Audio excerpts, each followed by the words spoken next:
Have you ever wondered what your surname once revealed about your bloodline? In Scotland, a name was never just a label. It was a declaration of kinship, a signal of loyalty, a thread tying one generation to the next, long before modern borders were drawn. Before industrial cities rose from the lowlands, Scotland was a land of clans. The word clan comes from the Gaelic clan, meaning children, not children of a single household, but children of a common ancestor. In the Highlands, identity was rooted in this idea. You belong to a living family network, bound by oath, protection, and shared history. To say you were a MacDonald, or a MacLeod, or a Campbell, was to declare descent from a founding figure. The prefix Mac simply meant son of, MacDonald meant son of Donal, MacLeod meant son of Lead. Each name carried memory, and those memories stretched back centuries. These clan names were not invented in royal courts. They grew from oral tradition, from stories told beside hearthfires, from battles fought on misted fields. By the 12th and 13th centuries, as feudal systems began shaping Scotland, clans became political forces, some aligned with Scottish kings. Others guarded their autonomy fiercely. Names became banners on the battlefield. They were stitched into tartans, carried into conflict against rival clans, and later against England. But the story begins even earlier, before Norman influence touched the lowlands. Before written records fixed spelling into place, the roots of many Scottish surnames lie in Gaelic, the ancient Celtic language of the Highlands. Gaelic shaped how identity was spoken, and therefore how it was remembered. Unlike modern surnames, early Gaelic names were fluid. A man might be known as the son of his father, who was known as the son of his own father.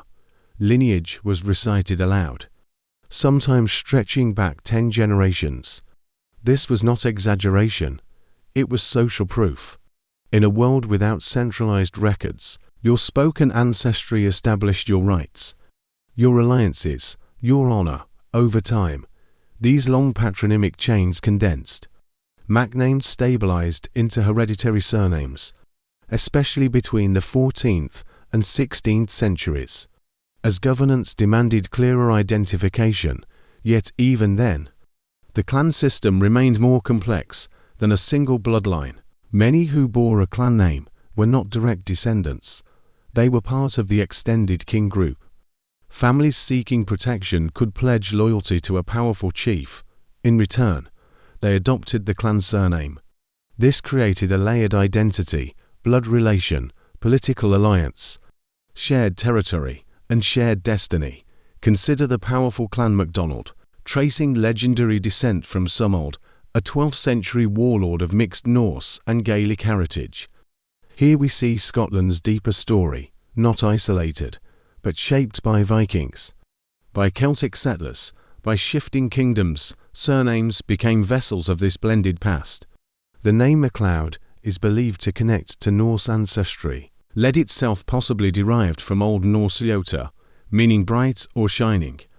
The Highlands were not culturally uniform, they were a crossroads, where Gaelic speech met Scandinavian influence, and where identity was constantly negotiated. To understand Scottish surnames is to understand that they were never static. They evolved with power, with language, with survival, and yet, despite wars, despite suppression after the Jacobite uprisings, despite the Highland Clearances, these names endured. They crossed oceans during forced migrations, carried by families to Canada, to America, to Australia. Each name preserved a fragment of an older world, a world where kinship was law, and memory was inheritance. What did it truly mean to belong to a clan? Belonging meant protection, but it also meant obligation. In medieval Highland society, the clan chief was more than a leader. He was seen as the symbolic father of the people. His authority rested on genealogy, on the belief that he descended from the original founder. Genealogies were carefully preserved, often memorized by professional historians called Singchaden. These tradition bearers safeguarded lineage stories, reciting them at gatherings, affirming legitimacy before witnesses. Land was not privately owned in the modern sense. It was held in trust for the clan. Members farmed shared territory, defended shared borders, shared in collective responsibility. Your surname connected you to that land, to glens carved by ice, to lochs reflecting mountain skies, to burial grounds where ancestors rested.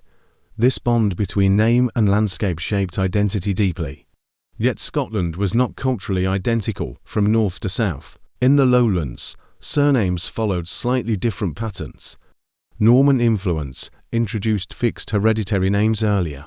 Families such as Bruce and Stewart emerged from feudal systems.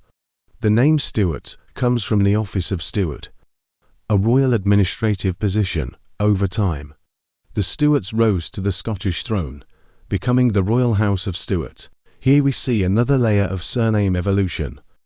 Occupational titles transforming into dynastic names.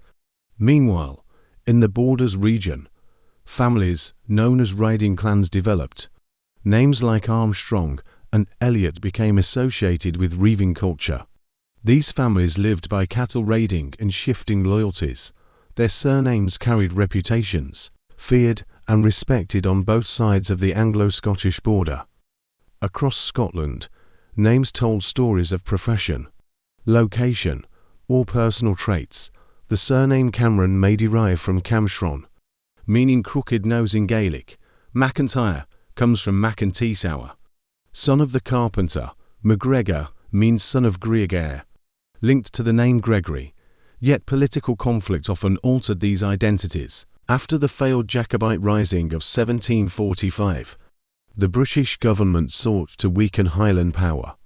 Clan chiefs were stripped of authority, traditional dress was banned for a time, and the social fabric began to unravel. The clan system slowly transformed into landlordism. Many chiefs prioritized economic survival over kinship ties.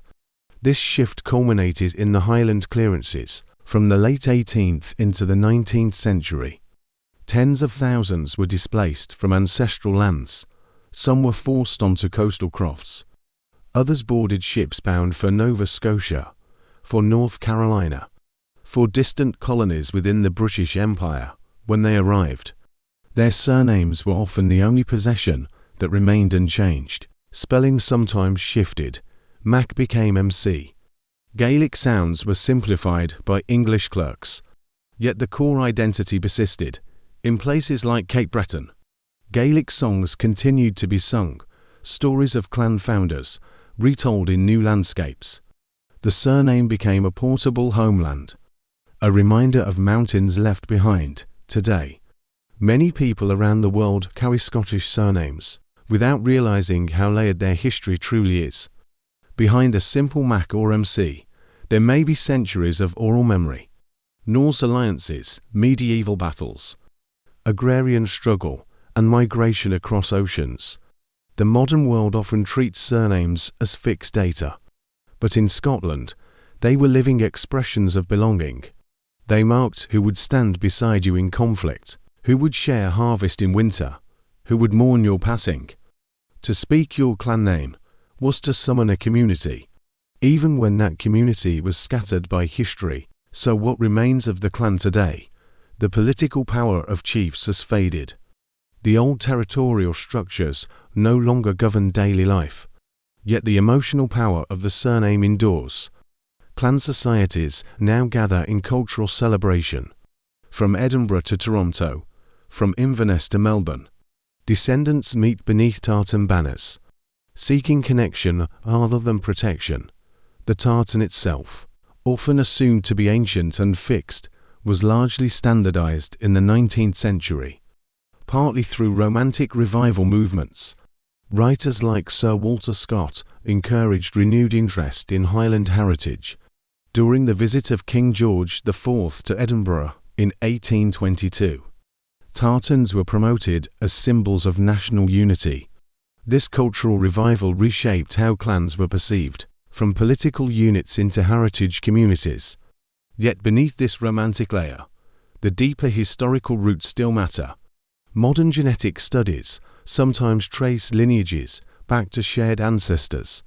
confirming what oral tradition long claimed. But DNA alone cannot explain belonging. It cannot capture the stories told across centuries, nor the resilience carried within a name.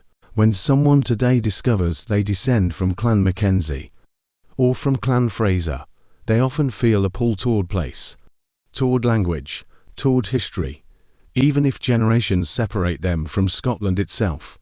That pull is not accidental. For centuries, Scottish surnames functioned as living archives.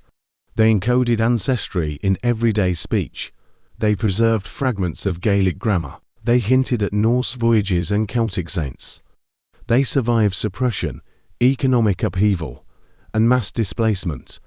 Consider how many names still begin with Mac, each one quietly repeating the ancient word for son, each one echoing the importance of lineage.